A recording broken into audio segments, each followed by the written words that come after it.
खास बुलेटिन में आपका स्वागत है और मैं हूं आपके साथ सुमन पाल। बुलेटिन की शुरुआत करेंगे बड़ी खबर के साथ। डोनाल्ड ट्रंप का बड़ा दावा सामने आया है, जहां पर रूस यूक्रेन शांति समझौता करीब। जेलेंस्की से उच्च स्तरीय बैठक के बाद उनका बयान सामने आया। ट्रंप ने साफ तौर पर कह दिया, वार्ता में हुई अहम प्रगति, रूस यूक्रेन को सफल होते देखना चाहते हैं। तो बड़ा बयान, रूस यूक्रेन को सफल होते देखना चाहते हैं, ऐसा ट्रंप ने कहा है।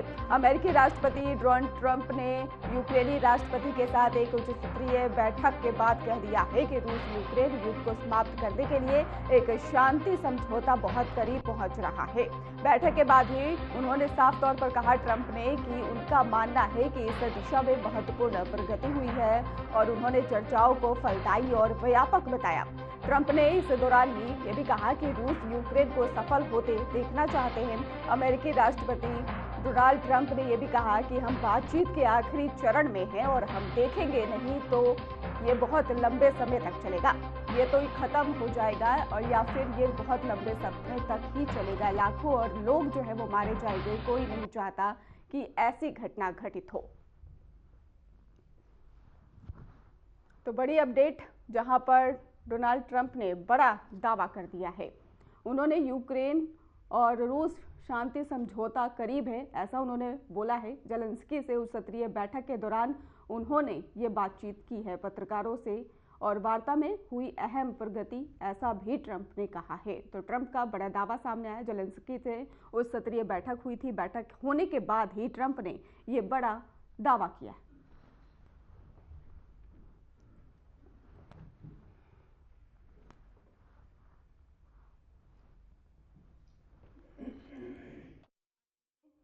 ट्रंप का बड़ा बयान। राष्ट्रपति द्रौपदी मुर्मू 2 दिन के दौरे पर रांची पहुंची और उनके झारखंड दौरे के दौरान ही वो जमशेदपुर भी जाएंगी, जहां पर ओरोचिकी लिपि के ही शताब्दी वर्ष समारोह में राष्ट्रपति शामिल होंगी। इस अवसर पर ही राज्यपाल संतोष गंगवार और मुख्यमंत्री हेमंत सोरेन भी मौजूद रहेंगे। इसके अलावा राष्ट्रपति द्रौपदी मुर्मू सरायकेला खरसावा के आदित्यपुर में मौजूद NIT जमशेदपुर के दीक्षांत समारोह में मुख्य अतिथि के रूप में भाग लेंगी। महामहिम के दौरे को लेकर संस्थान और इसके साथ ही जिला प्रशासन ने व्यापक तैयारियां पूरी कर ली हैं। सुरक्षा के कड़े इंतजाम भी किए गए हैं। पूरे इलाके को छावनी में भी तब्दील कर दिया गया है।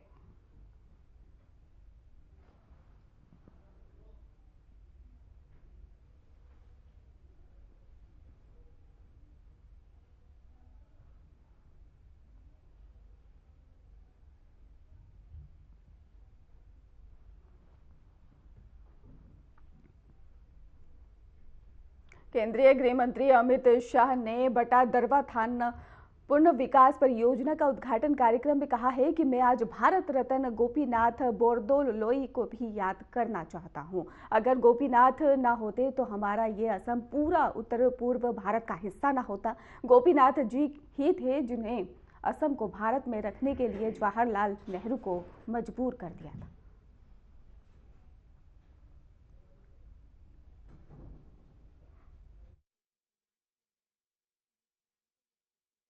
मैं आज भारत रत्न श्रद्धेय गोपीनाथ जी को भी याद करना चाहता हूं। अगर गोपीनाथ जी न होते तो हमारा ये आसाम, हमारे ये पूरा नॉर्थ ईस्ट भारत का हिस्सा न होता।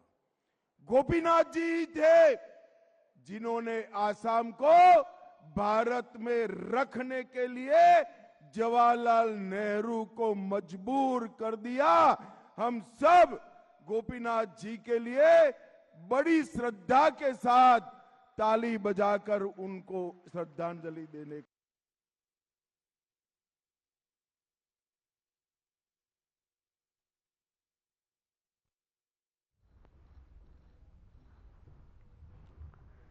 RSS प्रमुख मोहन भागवत ने हिंदुओं से आह्वान किया है कि विश्व कल्याण के लिए भारत को विश्व गुरु बनाने की दिशा में कार्य करें और ये केवल महत्वाकांक्षा नहीं बल्कि भारत को विश्व गुरु बनाना केवल दुनिया की जरूरत है। मोहन भागवत ने कहा है कि हम देख रहे हैं कि भारत में संघ के प्रयास और अपने अपने देशों में हिंदू सभ्य सेवक संघों के प्रयास एक जैसे हैं और संपूर्ण हिंदू समाज को संगठित करना है, पूरे विश्व में धर्म जीवन का आचरण करने वाले समाज का उदाहरण पेश करना है।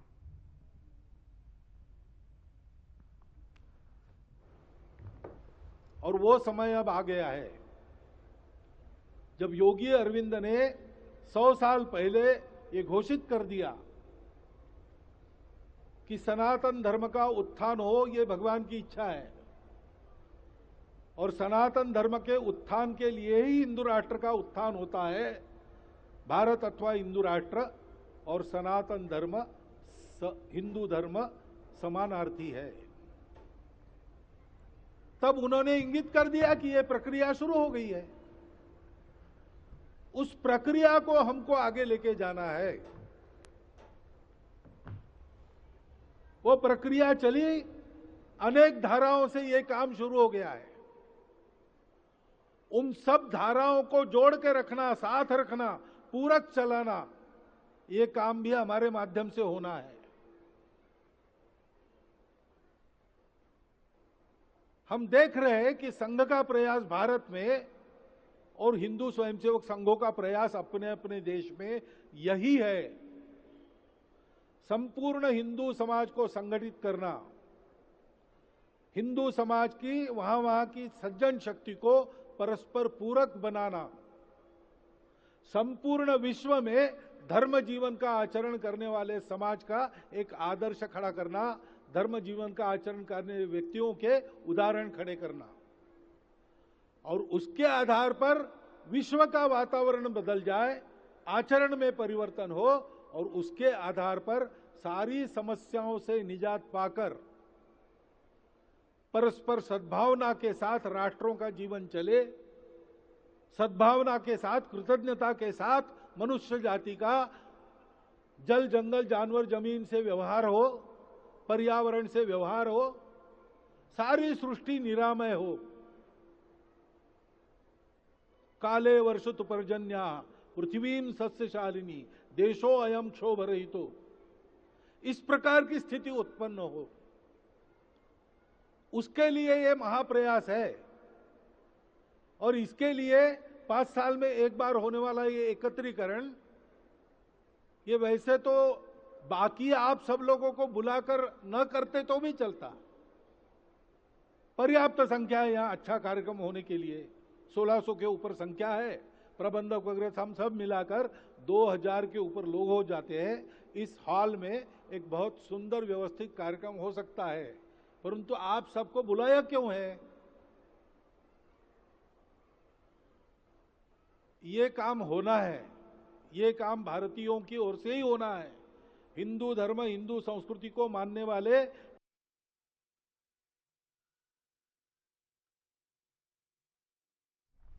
अरावली को लेकर सुप्रीम कोर्ट से बड़ा और अहम अपडेट सामने आया। देश की सबसे पुरानी पर्वत श्रृंखला अरावली पहाड़ियों पर सुप्रीम कोर्ट ने अपने ही पुराने आदेश पर फिलहाल रोक लगा दी है। कोर्ट ने साफ कहा है कि जब तक एक नई विशेषज्ञ समिति का गठन नहीं हो जाता, तब तक अरावली को लेकर 20 नवंबर को दिया गया है और फैसला लागू नहीं रहेगा। इस फैसले के लिए ही साथ ही केंद्र सरकार और राज्य सरकारों से सुप्रीम कोर्ट ने जवाब भी तलब किया है और अगली सुनवाई की तारीख 21 जनवरी तय की गई है। देश की राजनीतिक गर्म है और इसके साथ ही पर्यावरण प्रेमी सड़कों पर हैं और अरावली एक बार फिर कानूनी और सियासी बहस के केंद्र में है। इस रिपोर्ट में हम आपको बताएंगे कोर्ट का पूरा आदेश, पुराने फैसले की पृष्ठभूमि और सवाल कि अब अरावली का भविष्य क्या होगा।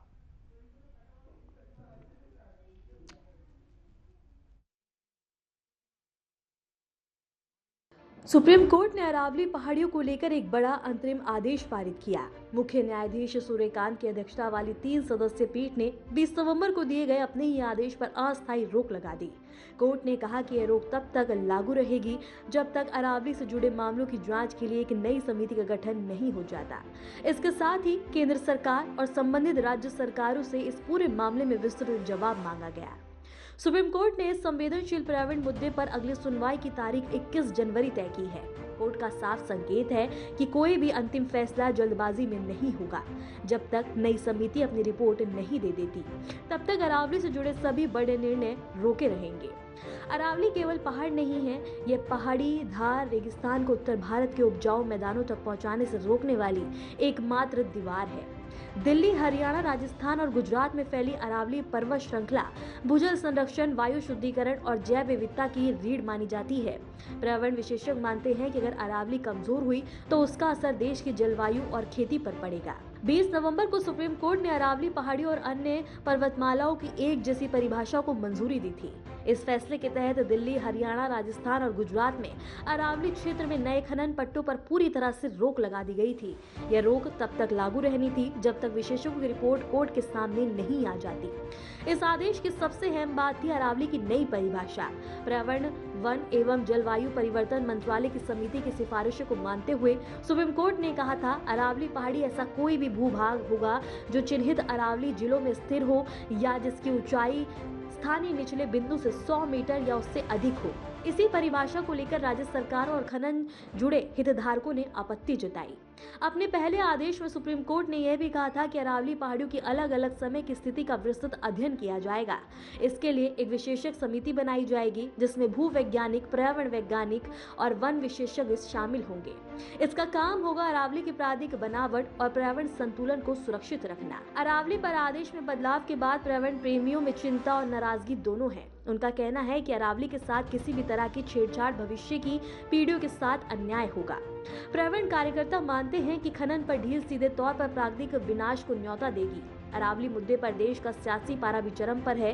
कुछ राज्य सरकारें विकास और रोजगार का तर्क दे रही हैं, तो वहीं विपक्ष पर्यावरण के नाम पर सरकारों को घेर रहा है। सुप्रीम कोर्ट के ताजा आदेश ने इस बहस को और तेज कर दिया। सुप्रीम कोर्ट का रुख साफ है। कोर्ट चाहता है कि अरावली जैसे संवेदनशील मामले में कोई भी फैसला निष्पक्ष, स्वतंत्र और पूरी तरह वैज्ञानिक आधार पर हो।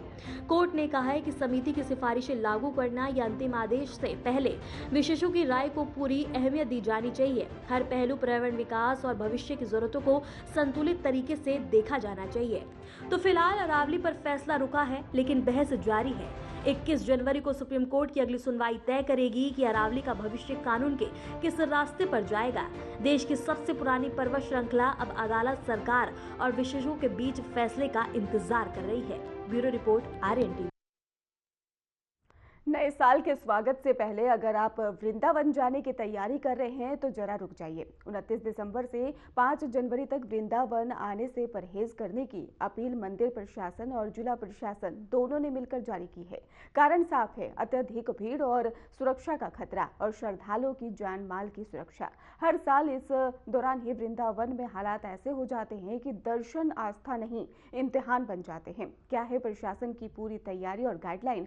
क्यों इस बार सख्ती जरूरी हो गई है और अगर फिर भी जाना पड़े तो किन नियमों का पालन अनिवार्य है? देखिए इस खास रिपोर्ट। वन जहां सांसों में भक्ति बसती है, जहां हर गली में श्री कृष्ण की लीलाओं की गूंज सुनाई देती है। नववर्ष और पौष मास के दौरान यही आस्था लाखों श्रद्धालुओं को वृंदावन खींच लाती है। लेकिन बीते कुछ वर्षों में भीड़ का ये सैलाब आस्था से ज्यादा अव्यवस्था बनता जा रहा है। 29 दिसंबर से 5 जनवरी ये वो समय है जब एक दिन में 3 से 5 लाख श्रद्धालु वृंदावन पहुंच जाते हैं। बांके बिहारी मंदिर की गलियां इतनी संकरी हैं कि एक व्यक्ति का संभलना मुश्किल। भीड़ का दबाव इतना ज्यादा कि जरा सी चूक बड़े हादसे में बदल सकती है। इसी खतरे को देखते हुए प्रशासन ने पहले से ही चेतावनी जारी कर दी है। प्रशासन साफ कहता है कि 29 दिसंबर से 5 जनवरी तक अनावश्यक यात्रा ना करें। बुजुर्ग, बीमार और छोटे बच्चों को भीड़ में न लाएं। VIP दर्शन पूरी तरह या आंशिक रूप से बंद और मंदिर परिसर में मोबाइल, पर्स, बैग पर रोक तय है और समय और तय रास्ते से ही दर्शन की अनुमति। वन वे ट्रैफिक सिस्टम लागू और इसके साथ ही ड्रोन, CCTV और भारी पुलिस बल तैनात। इस दौरान ही PAC और स्थानीय पुलिस, सादे कपड़ों में जवान, कंट्रोल रूम 24 घंटे, मेडिकल टीम और एम्बुलेंस, महिला सुरक्षा बल और हर कोने पर प्रशासन की नजर देखी जा रही है। यह साफ संदेश है कि कोई लापरवाही नहीं बरती जाएगी। सुरक्षा सुनिश्चित करने हेतु बाहरी दर्शनार्थियों से इस अवधि में यात्रा टालने या भीड़ का आकलन करके आने का अनुरोध किया गया है। मंदिर में प्रवेश और निकास के अलग रास्ते निर्धारित किए गए हैं। ये कदम बढ़ती भीड़ और संभावित अव्यवस्थाओं को नियंत्रित करने के उद्देश्य से उठाया गया है। भीड़ के दबाव को देखते हुए वृद्धों और बच्चों, दिव्यांगों और इसके साथ ही हृदय या श्वास रोगियों को मंदिर न आने की सलाह दी गई है। दर्शनार्थी खाली पेट न आए और अपनी जरूरी दवाइयां साथ रखें। किसी भी आपात स्थिति या सामान खोने पर गेट नंबर 2 और पुलिस चौकी पर खोया पाया केंद्र से संपर्क किया जा सकता है। ऑनलाइन दर्शन, लाइव स्ट्रीमिंग और बाद की तारीखें बेहतर विकल्प है। वृंदावन सिर्फ एक जगह नहीं, एक भावना है। एक भावना की रक्षा हम सबकी जिम्मेदारी है। इसलिए 29 दिसंबर से 5 जनवरी अगर बहुत जरूरी ना हो तो वृंदावन आने से परहेज करें। थोड़ा संयम, थोड़ी समझदारी, यही सच्ची भक्ति है। वृंदावन आने से परहेज प्रशासन की अपील नहीं, जरूरत है। भीड़ में भक्ति नहीं, खतरा बढ़ता है। इसलिए नियमों का पालन कीजिए, अनुशासन रखिए और प्रशासन का सहयोग कीजिए, क्योंकि एक सुरक्षित यात्रा ही सच्ची श्रद्धा है। आरएन टीवी के लिए ब्यूरो रिपोर्ट। 2017 के चर्चित उन्नाव रेप केस पे सुप्रीम कोर्ट ने बड़ा फैसला सुनाया। पूर्व बीजेपी विधायक कुलदीप सिंह सेंगर की जमानत पर रोक लगा दी गई। दिल्ली हाई कोर्ट के उस आदेश पर अंतरिम स्टे, जिसमें सेंगर की उम्र कैद की सजा निलंबित का जमानत दी गई थी और सेंगर अभी जेल में ही रहेंगे। आखिर ये पूरा मामला क्या है, देखिए इस खास रिपोर्ट में। रेप का दोषी, उम्र कैद की सजा, फिर जमानत का आदेश। लेकिन अब सुप्रीम कोर्ट की सख्त एंट्री, दिल्ली हाई कोर्ट के फैसले पर रोक। उन्नाव रेप केस की शुरुआत होती है साल 2017 में। उत्तर प्रदेश के उन्नाव जिले की एक नाबालिग लड़की ने तत्कालीन विधायक कुलदीप सिंह सेंगर पर रेप का आरोप लगाया। शुरुआत में स्थानीय स्तर पर मामला दबाने की कोशिश हुई, लेकिन पीड़िता और उसके परिवार ने हार नहीं मानी। मामला तूल पकड़ता गया और देश भर में आक्रोश देखने को मिला। मामले ने उस वक्त और गंभीर मोड़ ले लिया जब पीड़िता के पिता की पुलिस हिरासत में मौत हो गई। परिवार ने आरोप लगाया कि पुलिस ने उनके साथ मारपीट की। इस घटना के बाद पूरे देश में सवाल उठे, क्या सत्ता के दबाव में इंसाफ कुचला जा रहा है? आखिर मामला सीबीआई को सौंपा गया। सीबीआई जांच के बाद कोर्ट में चार्जशीट दाखिल हुई। लंबी सुनवाई के बाद साल 2019 में दिल्ली की विशेष अदालत ने कुलदीप सिंह सेंगर को रेप का दोषी माना। कोर्ट ने सेंगर को रेप के मामले में उम्र कैद की सजा हुई। पिता की मौत के मामले में अलग सजा हुई। ये फैसला पीड़िता के लिए इंसाफ की बड़ी जीत माना गया। लेकिन फिर मामले में एक नया मोड़ आता है। साल 2025 में मामला फिर सुर्खियों में आया। दिल्ली हाई कोर्ट ने सेंगर की उम्र कैद की सजा को सस्पेंड करते हुए उन्हें जमानत दे दी। इस फैसले के बाद पीड़िता और उसका परिवार दहशत में आ गया। सवाल उठने लगे, क्या दोषी अब जेल से बाहर आ जाएगा? जिस पर पीड़िता ने कहा था कि बहस होने के 2 दिन बाद अगर जजमेंट आता तो पता चलता। सारा सेटलमेंट करके ये जजमेंट 3 महीने के बाद हुआ है, क्योंकि चुनाव आ रहे हैं। इसलिए उसको बाहर निकाला गया ताकि अपनी पत्नी को खड़ा करके वो चुनाव लड़ सके। ऐसे रेप के आरोपी अगर बाहर आएंगे तो देश की बेटियां कैसे सुरक्षित रहेंगी? हम कैसे सुरक्षित रहेंगे? हमारे बच्चे और परिवार कैसे सुरक्षित रहेंगे? सभी असुरक्षित हो जाएंगे। हाईकोर्ट के फैसले के खिलाफ सीबीआई ने तुरंत सुप्रीम कोर्ट का दरवाजा खटखटाया। सीबीआई ने दलील भी की, दोषी की रिहाई से पीड़िता की सुरक्षा खतरे में पड़ सकती है। सुनवाई के बाद सुप्रीम कोर्ट ने हाईकोर्ट के आदेश पर रोक लगाते हुए कहा कि प्रारंभिक तौर पर हम इस आदेश पर रोक लगाने के पक्ष में हैं। सामान्य नियम ये है कि अगर कोई व्यक्ति जमानत पर बाहर आ चुका हो तो अदालत उसकी आज़ादी वापस नहीं छीनती। लेकिन यहाँ स्थिति अलग है, क्योंकि सेंगर किसी दूसरे मामले में पहले से जेल में बंद है। इसलिए जमानत पर रोक लगाने की सेंगर की रिहाई नहीं होगी। वो अभी भी जेल में रहेंगे, जहां वो पीड़िता के पिता की मौत से जुड़े मामले में 10 साल की सजा काट रही हैं। पीड़िता और उसके परिवार ने इस फैसले का स्वागत किया है। उनका कहना है कि सेंगर बाहर आते हैं तो उनकी जान को खतरा होता। अब मामले की अगली सुनवाई कुछ हफ्तों बाद होगी। ये फैसला न्याय व्यवस्था से पीड़ितों के पक्ष में एक मजबूत कदम माना जा रहा है। उन्नाव रेप केस सिर्फ एक अपराध नहीं, बल्कि न्याय, सत्ता और सिस्टम की परीक्षा है। फिलहाल सुप्रीम कोर्ट के आदेश से पीड़िता को राहत मिली है, लेकिन इंसाफ की ये लड़ाई अभी खत्म नहीं हुई। घने कोहरे के कारण जनजीवन प्रभावित हो रहा है। लोगों को घर से बाहर निकलना मुश्किल हो गया है, लेकिन लोगों को लगातार ठंड से बचाव के लिए चेतावनी भी दी जा रही है। वो चेतावनी क्या क्या रहेंगी और आपको किस तरीके से ठंड से बचाव करना है, देखिए इस खास रिपोर्ट में। राजधानी दिल्ली समेत समूचे उत्तर भारत में कड़ाके की ठंड और घने कोहरे का कहर जारी है। इसके चलते पंजाब, हरियाणा और राजस्थान के कई इलाकों में न्यूनतम तापमान 5 डिग्री सेल्सियस से कम दर्ज किया गया। वहीं दिल्ली में न्यूनतम तापमान 6.3 डिग्री रहा। उत्तर प्रदेश, बिहार और उत्तराखंड के कुछ इलाकों में शीतलहरी चली। पहाड़ी इलाकों में लद्दाख के द्रास में पारा शून्य से 14.2 डिग्री नीचे चला गया। पंजाब और उत्तर प्रदेश के कई हिस्सों में रविवार सुबह घने कोहरे के कारण दृश्यता 50 मीटर से भी कम दर्ज की गई। भीषण शीतलहर को देखते हुए यूपी में 12वीं तक के सभी स्कूलों को 1 जनवरी तक बंद कर दिया गया है। मौसम विभाग के अनुसार पंजाब, हरियाणा, चंडीगढ़ और दिल्ली से लेकर मध्य प्रदेश, छत्तीसगढ़ और झारखंड में भी ठंडी हवाओं ने लोगों को सताया है। असम के गुवाहाटी में भी शीतलहर का प्रकोप लगातार जारी है। अंडमान और निकोबार द्वीप समूह में कुछ स्थानों पे गरज के साथ बारिश हुई है। विमान कुछ देर हवा में चक्कर लगाते रहे हैं और बाद में दिल्ली लौटना पड़ा है और विमान में 78 यात्री सवार थे। वहीं पंतनगर से भी दिल्ली के लिए 76 यात्रियों ने टिकट बुक कराया था। विमान के नहीं उतर पाने से ही इन्हीं परेशानी झेलनी पड़ी और मौसम विभाग के तीखे तेवर से दिल्ली एनसीआर में प्रदूषण की स्थिति और खराब हो गई। केंद्रीय प्रदूषण नियंत्रण बोर्ड के अनुसार रविवार शाम 4 बजे दिल्ली का 24 घंटे का औसत वायु गुणवत्ता सूचकांक 390 दर्ज किया गया। 40 में से 19 निगरानी केंद्रों में AQI गंभीर श्रेणी में रहा। आनंद विहार में AQI सबसे अधिक 444 रहा। गाजियाबाद में 414, नोएडा में 419 और ग्रेटर नोएडा में 434 दर्ज किया गया। गुरुग्राम में भी AQI 353 के साथ बहुत खराब श्रेणी में रहा। हवा में प्रदूषणों में PM 2.5 प्रमुख रहा। यूपी में मेरठ और मुजफ्फरनगर सबसे ठंडे रहे, जहां पर न्यूनतम पारा जो रहा है 6.7 डिग्री रहा। इटावा में 7.4 डिग्री और प्रयागराज और झांसी में 8 डिग्री रहा। दिल्ली में न्यूनतम तापमान 6.3 डिग्री दर्ज किया गया है। हरियाणा में 2.5 डिग्री के साथ हिसार सबसे ठंडा रहा। पंजाब में फरीदकोट में पारा 3.4 डिग्री रहा। हिमाचल में कल्पा में 0.6 डिग्री और जम्मू कश्मीर में गुलमर्ग में पारा शून्य से 2.2 डिग्री नीचे रहा। वहीं पश्चिमी विक्षोभ की सक्रियता से पश्चिम से लेकर पूर्वोत्तर तक हिमालय क्षेत्रों में मौसम बदल गया है। कश्मीर, हिमाचल प्रदेश, उत्तराखंड की चोटियों पर हिमपात हुआ।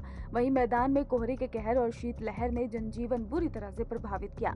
उत्तर प्रदेश के 18 समेत देश के कई राज्यों में 30 से ज्यादा जिलों में ही शनिवार सुबह कई दृश्यता जो रही है वो कम देखने को मिली है और इसका सीधा असर सड़क, रेल और हवाई यातायात पर देखने को मिला है।